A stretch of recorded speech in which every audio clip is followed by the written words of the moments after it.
Yo, our theme song is still the hottest. That is a slap. I gotta tell you. I was gonna say, like, my head's bobbing in the background. One day I'm gonna open up the show just busting a rhyme, and I don't even know if you're gonna be able to stop me. What do you think of my new swag? What is that? Shaping Wealth? Shout out to Brian Portnoy. Hey, we are live for a new episode of What Are Your Thoughts? And we appreciate all the day ones who join us each week. Chris Hayes, I see you. Tim Lalonde, Cliff Peebles, Roger's here. Everybody's here, the whole gang. I'd love to shout out everybody, but then we would run out of time for the meat of what we want to do here. But Jack's here. Thank you guys so much for coming through. Sean Graylish, I see you. We're in Chicago right now and posted up at a really cool hotel in the West Loop. And we are talking to you guys on a pretty big market day, a down day, but there's a lot to get to. We have a new sponsor, and Michael's going to tell you a little bit about Blinkist and what they could do for you and for your time, and I think you'd be very interested. I'll take it from here, Josh. Thank you. Go ahead, babe. All right. So, Josh, I don't know about you, but my reading is in the deepest drawdown since 2009. Secular bear market for reading. I honestly think it's a secular bear market. I really do. Because with podcasts these days and there's just so many more efficient ways to get information than to commit. I don't know how long it takes you to read a book that's 400 pages. 2 years. It's like, okay, exactly. So Blinkist is an app that lets you understand the most important things from over 5,500 nonfiction books and podcasts in just 15 minutes. So it's like Cliff Notes. Right. It's the TLDR. And here's another thing. Let's say that you wanted to revisit a book, like Sapiens, for example, like a cliche as it may be. I like that book. And I wanted to revisit it. I'm not reading that book again. No freaking way. 500 pages. Yeah. There's no way. So okay. So Blinkist is like a cheat code for books, is the TLDR. What else did I want us to say? Blinkist Connect. You can have 2 accounts shared at no additional cost. If you want to learn more, get 25% off Blinkist Premium and enjoy 2 memberships for the price of 1. Start your 7-day free trial by clicking wherever. It's in the link below, Blinkist.com/thecompound. One of the cool things about this is that you can share you could have people following you, and you can share like your favorite books that you consume this way. And so it's idea generation of what should I be reading next is I think a really cool I don't think that there's any really way to do that with like just books that you buy on Amazon. I guess you could leave a review, but who's following your reviews? So being able to do that, I think, is another cool feature. Let's get to the meat. All right. First of all, today, I feel like this is Groundhog Day. So Jerome Powell testified in front of Congress. The Fed saw its shadow. Everybody knew exactly what he was going to show up to do. He was going to say, Apparently not. Well, you would think higher rates for a longer period of time, and by the way, we might get there even faster. So now we're having the conversation about 50 basis point rate hike in March, and that maybe that's. Did they say that? Hold on. Did they say that? No, they never say what they're going to do, but now that's what everyone has to readjust. So the market looks like it priced in an extra 25 basis points today. Stock market.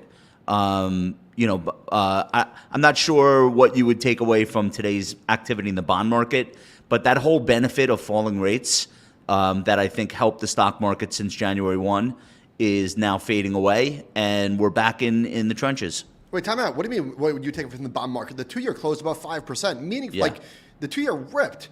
Yeah. So to your point about like what did Powell say that surprised people? I don't know. It didn't seem like it was that surprising to me. Going into today's testimony, traders were expecting there was a 69% chance of a quarter percentage point rate hike at this March meeting, and maybe now that's in question. You can see, throw this chart up for us, John.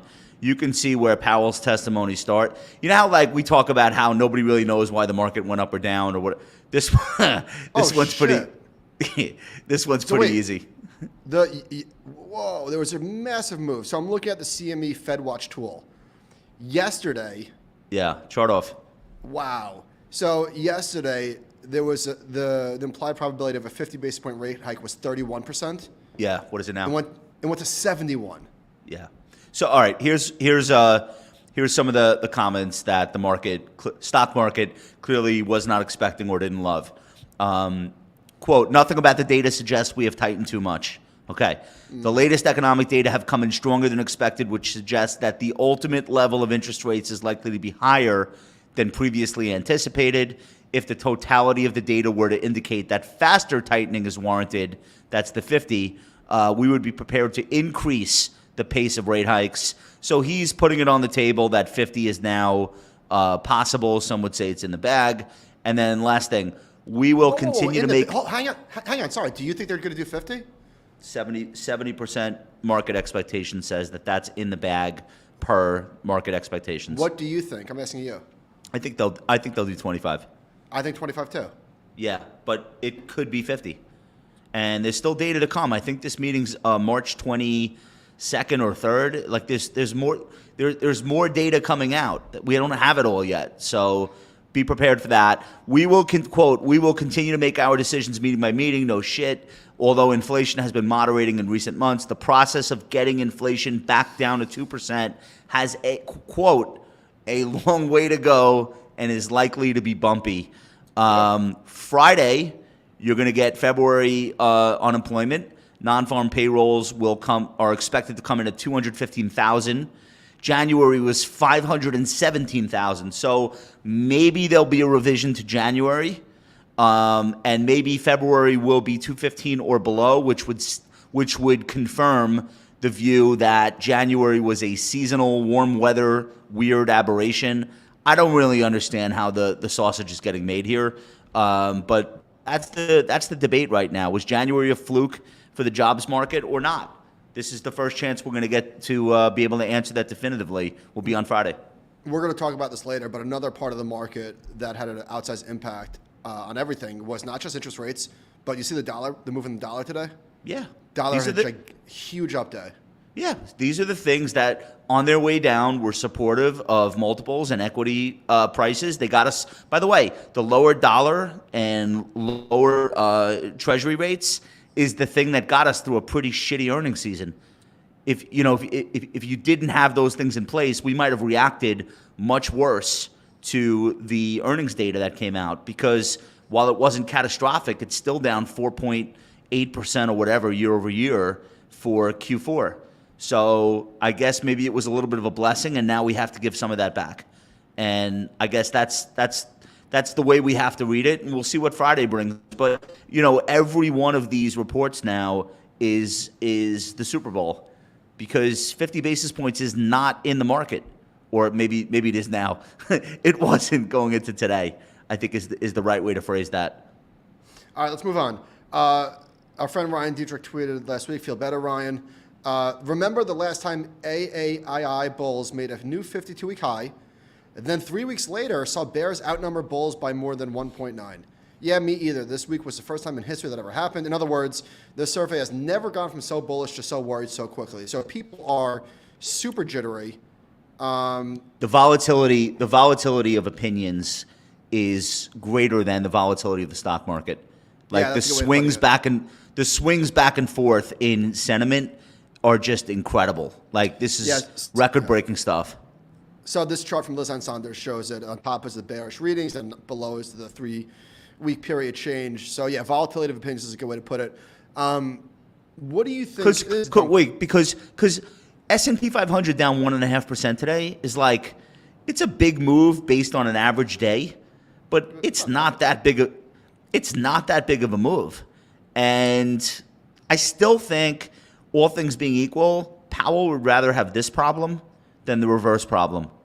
Like, he would rather be tightening into an amazing job market and not have as much to apologize for than the reverse, which would be the jobs market falling apart and him trying to bring accommodation back. I don't think he wants to fight that battle again.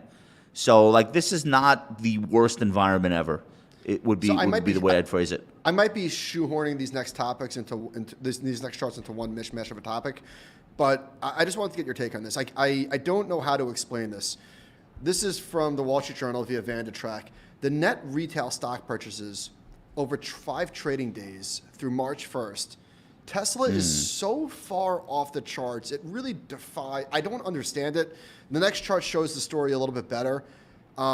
Josh, could you explain what's happening? Because if you look at this was when Tesla was crashing, and individual investors were aggressively buying the dip. I can't make sense of this. I can. People become familiar with certain stocks, and those are just the stocks they trade. Like, they have their names. And Tesla, during the pandemic, became like everybody's name. This is just a stock that people are accustomed to trading. And so I'm not totally shocked that makes no sense. Honestly, that explanation makes no sense. It's on everybody's screen. Everyone has an opinion on it. Everyone follows it. So when you're not listening. You're not listening. Stop. This is people bought the sell-off. Back that chart up. Back the chart up, John, please. The previous one. Look at Tesla compared to everything else. What do you mean it's on their screen? They're familiar with it. I'm sorry, that is not an answer. That's an answer, non-answer. You can't explain this. I think it is an answer. I think they're that's familiar the with Tesla. What the hell does that mean? They're not familiar with Apple. The volume of this stock has always been off the charts. People trade this stock. They don't trade Apple to the extent that they trade Tesla. They invest in Apple. There are people that trade Apple. Fine, let's just say that's true. Why? Because Tesla's higher beta, more controversial. There's new headlines every hour of the day. Apple is just not that exciting on a daily basis. Tesla is a roller coaster. Every week there's crazy shit going on, good and bad. There's something weird happening. John, last chart. I've never seen a stock. Well, so do you have an explanation? No, you're allowed to say I don't know. Okay. I have no idea. I have an opinion, but I'm not 100% sure of it. What is this? No, just it went vertical as the stock was crashing. This makes no sense. Maybe it's shorts. It still has a lot of shorts. Net purchases of individual investors. This defies logic. Yeah. All right. There's an explanation. I don't know. Maybe my answer sucks, but it's so I come from the camp where it's better to have an incorrect answer than to just just completely feign cluelessness. I can't do that. Look, I agree that it's weird either way. Even if my answer were partly correct, it's still strange.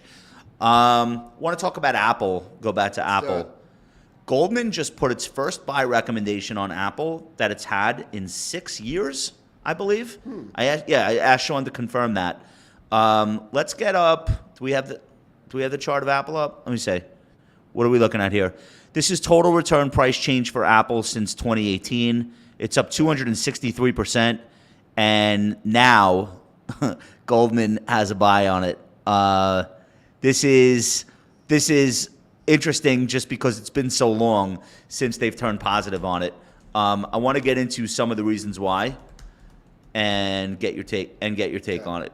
So we know that Goldman Sachs on the consumer side of the book, on the consumer side of the business, does business with Apple, but put that aside.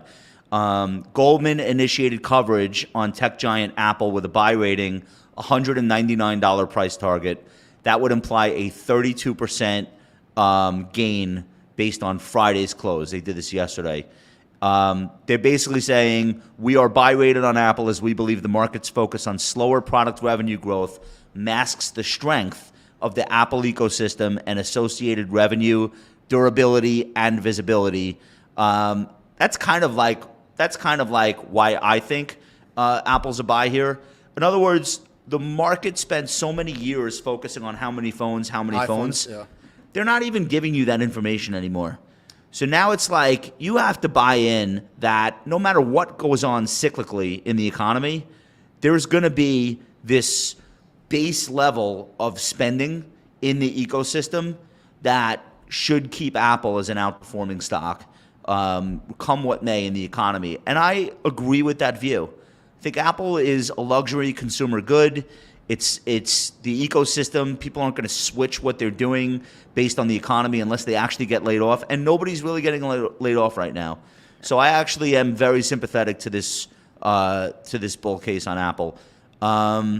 There are 25 buy recs on Apple 6 overweights, which is the same thing, 7 holds, 0 underweights, and only 2 sell ratings.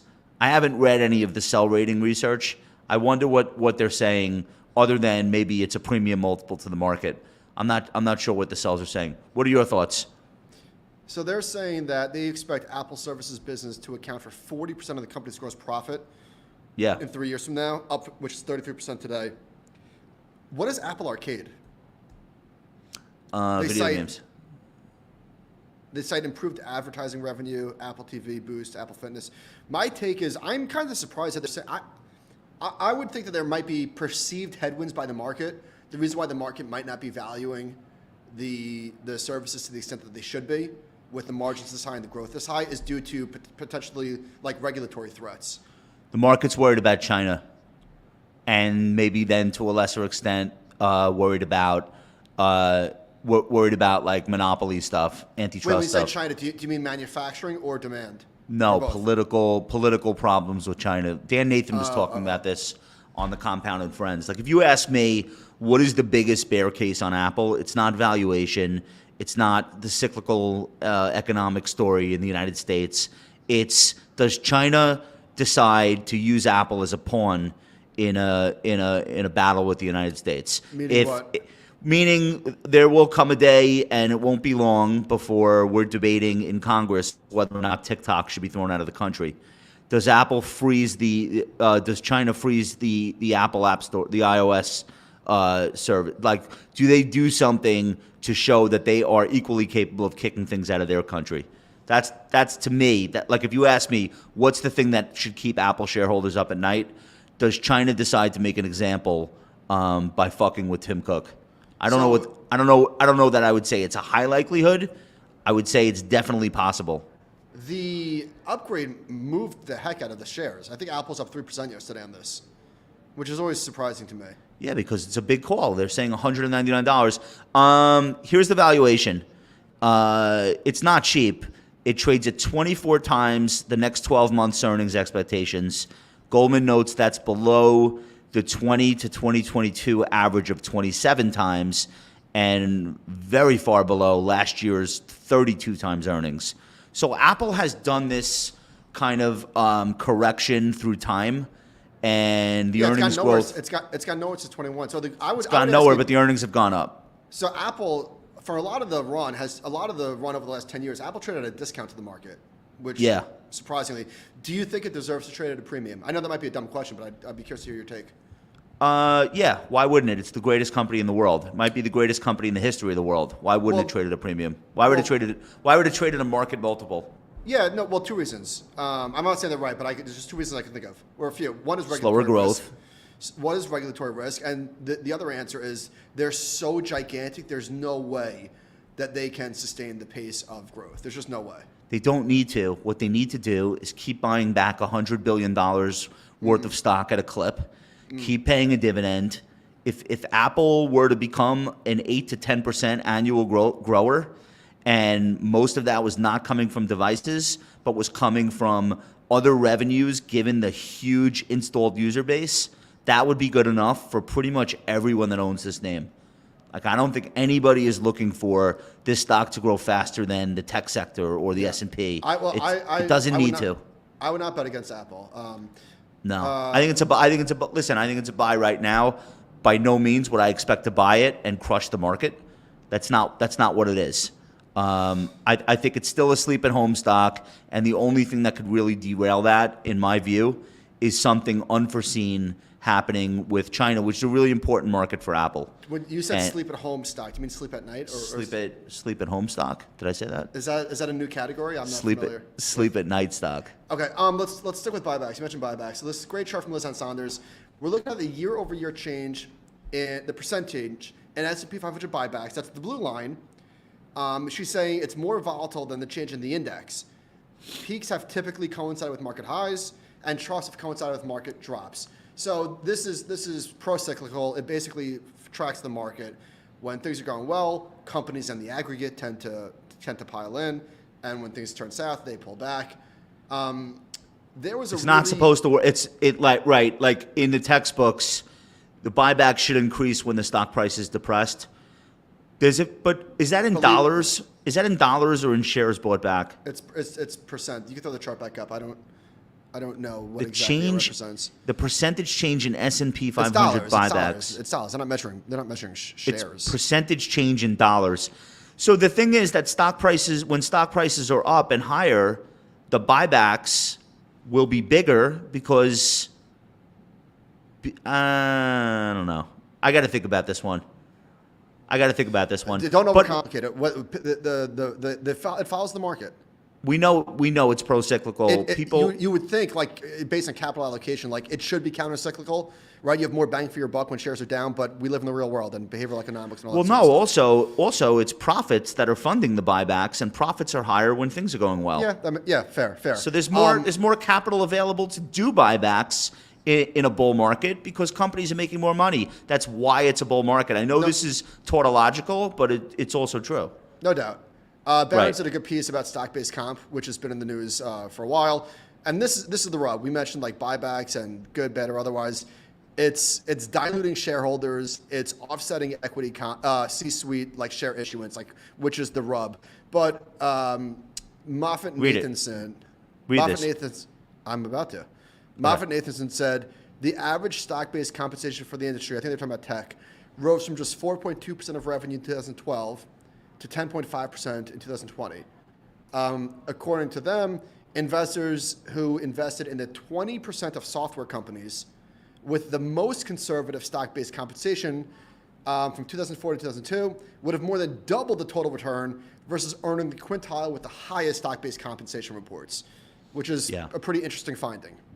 Yeah, so the longer you're in existence as a technology company and the larger your market cap is, the more conservative you're going to become. That's just like human nature. You're taking less risks.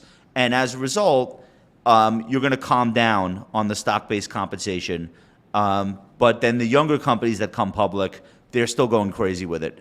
And I think what really pisses the anti-buyback crowd off is when they see a company that is doing, $2 billion in stock-based comp and buying back $2 billion worth of stock. Yes. The shareholder gets nothing out of that deal. Exactly. And it's just executives paying themselves. So this is a great chart from Thomas Rayner. So I'll walk you through this. He said, even among mature public tech, the annual dilution is up over 2x over the past decade. And the amount of stock-based comp required to generate 1% of revenue growth is up 10x. Yeah, that's crazy. So the black line is the revenue per dilution, and the blue line is showing how much stock-based comp to generate 1% revenue growth. This is not great at all. No, it's embarrassing. It's a failure on the part of corporate America. But they wouldn't see it that way because they're the people that are largely benefiting from all the stock-based compensation. Well, but objectively, it's not good. It's not good for the shareholders. No, I agree. It's just not good. I agree. I don't know that anything turns it around on a dime. And guess what? It's not good for the employees who are being compensated with inflated stock values. That's right. Oh, completely agree. It doesn't benefit them at all. All right, but listen, this is something that probably goes on for a while. It's years in the making. It's not gonna all of a sudden change anytime soon.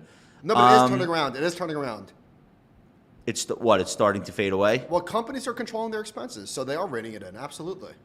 Oh yeah, I forgot. This is the year of efficiency for everybody. I want to talk about, this is something that's pretty unusual. Citadel, the New York Stock Exchange, and Charles Schwab co-signed a letter taking issue with what the SEC said they want to do with overhauling the entire trading system. So there was, I'm not going to say who told me, but there was an executive who is like heavily involved in trading, and he was talking about, like, very openly, there should be an auction where instead of a wholesaler like Citadel being able to buy retail orders from the broker, let's say Schwab or whomever, there should be an auction and they should compete for the right to execute that order.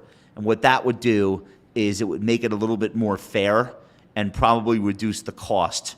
My personal opinion on this is that I think investors overall like free trading and don't really care that much what the payment for order flow means to the end price for the stock that they're buying or selling.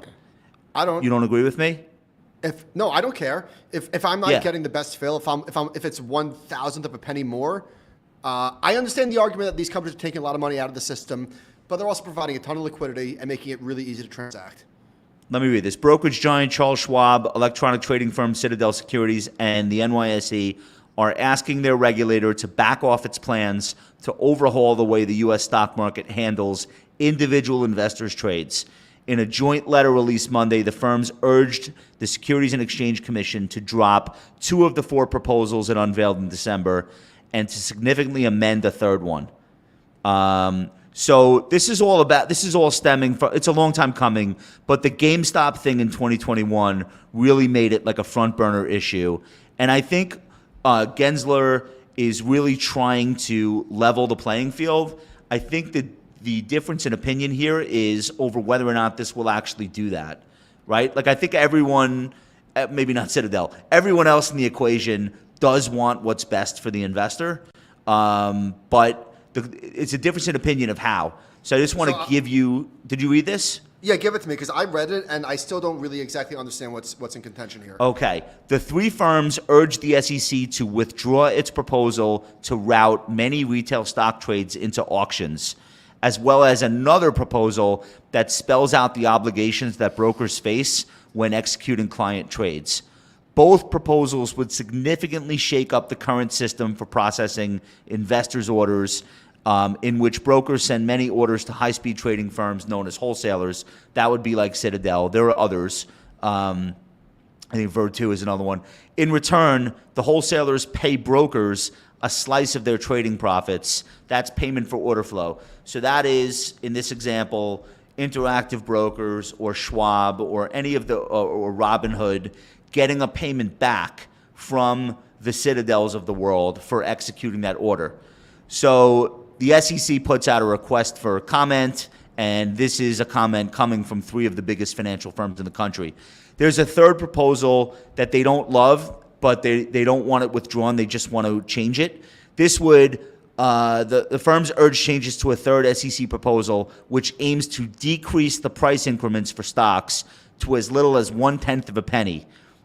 These 3 firms are suggesting tightening such tick sizes to half a penny for a more limited. So obviously that's a spread thing. So we'll see whether or not the regulator wants to engage along this line of thinking. I don't know technologically how auctions would work.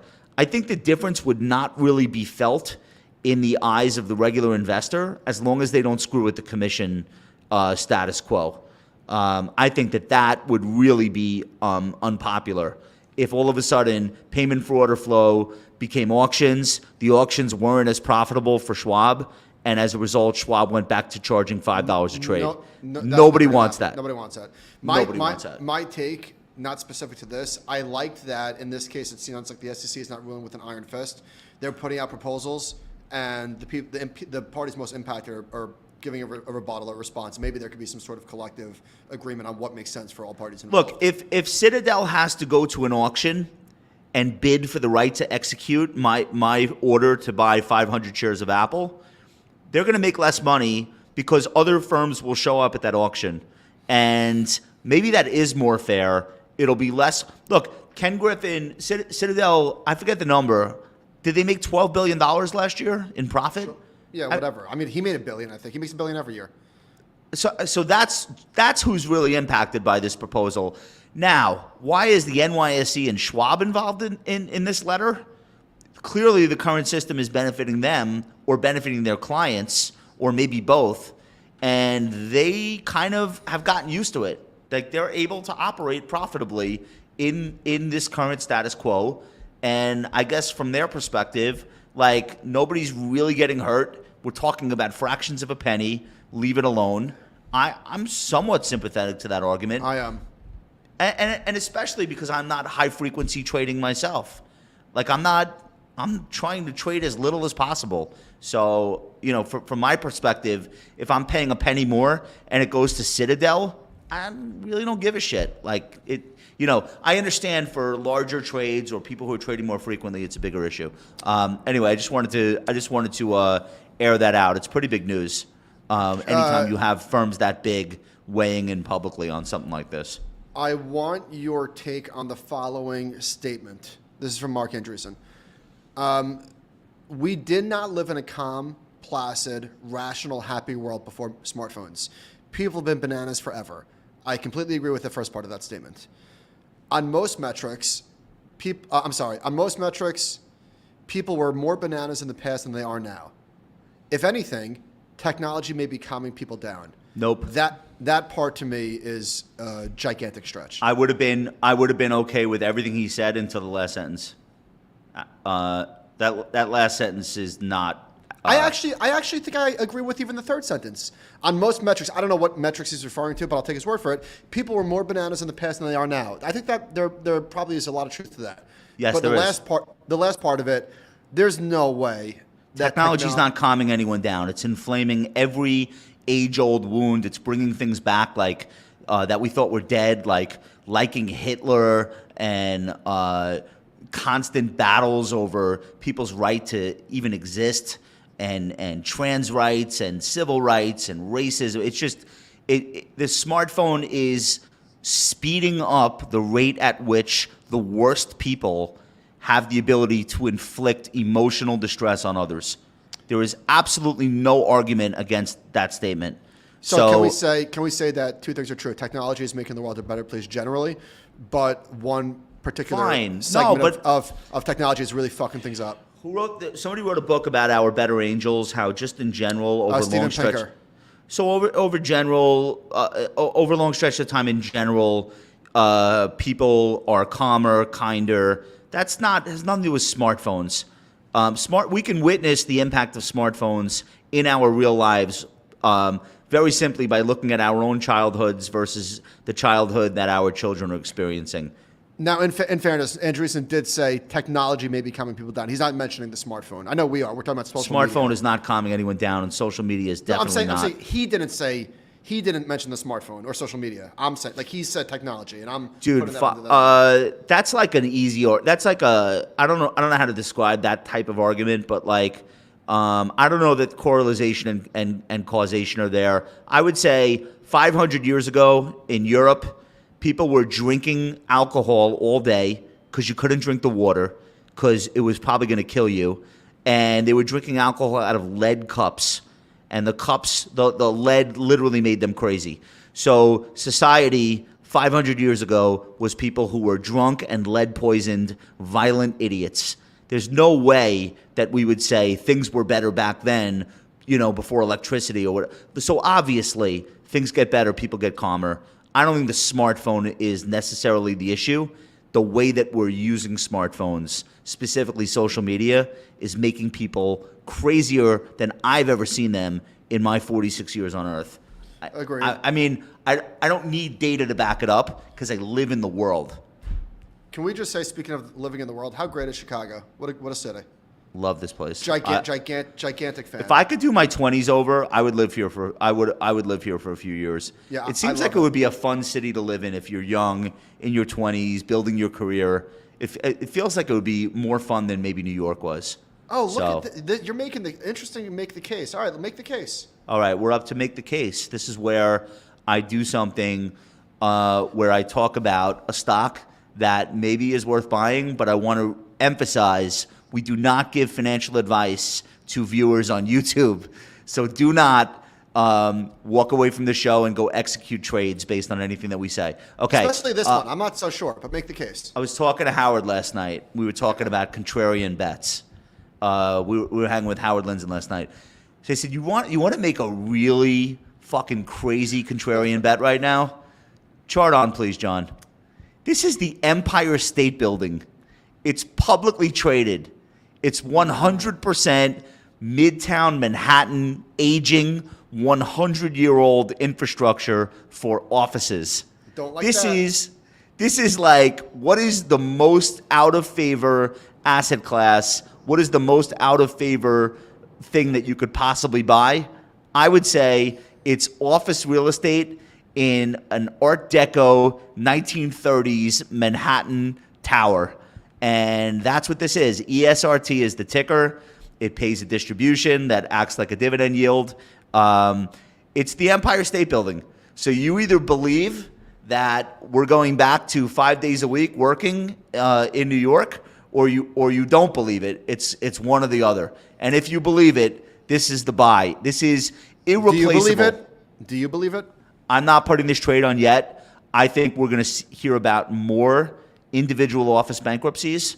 You're hearing like PIMCO just had one. They're starting to bubble up. I think the whole summer you're going to hear about more and more, and this stock will remain depressed, maybe even revisit. I don't know about the COVID lows, but I could picture this stock trading at $6, and I'll buy a ton of it. Okay, here's what I'll give you. I do. We haven't had a contrarian idea on here. A lot of people say that they're a contrarian. Oh yeah, buy this. Buy the fucking Empire State Building. But one thing I would say, when you read about the history of the great value investors and some of like the feats that they pulled off, this fits that narrative. And where the stock, you buy it at 7, it goes to 15 like in 5 years or something, and people be like, "Oh man, I can't believe I didn't buy that," because the Empire State Building is irreplaceable. There will never be we throw up gigantic glass and steel office towers every week in New York. There are cranes everywhere, but they'll never build another of this. It's so iconic. It's in the movies. It's in TV shows. It's ingrained in the public imagination. It is a worldwide symbol of not only New York, but America. And it's trading at $7. That's a great point. I'm still not buying it. I'm not buying it yet either, but I'm telling you, things are going to get worse in New York office real estate before they get better. I think there's going to come a moment where this thing is just a screaming buy, and I might do something completely inappropriate. Okay. Anyway, that's my make the case. Best of luck. You got a mystery chart for me before we head out? I sure do. So I stole a chart from JC. You know him, you love him. This is obviously basically the same chart. I don't know if this is the tail wagging the dog, so to speak, but we mentioned one of these financial instruments earlier in the show. Okay, it's the U.S. dollar. No? Go on. Can I have one of them? Can you give me one of them?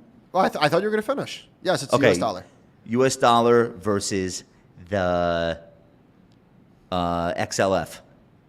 No, Close. NASDAQ. All right. Closer. What is it? It's the inverse S&P 500. Look at this shit. It's a really good chart. It's a really good chart. That's incredible. So I pulled this from one of JC's emails the other day, and we saw it today. It continued.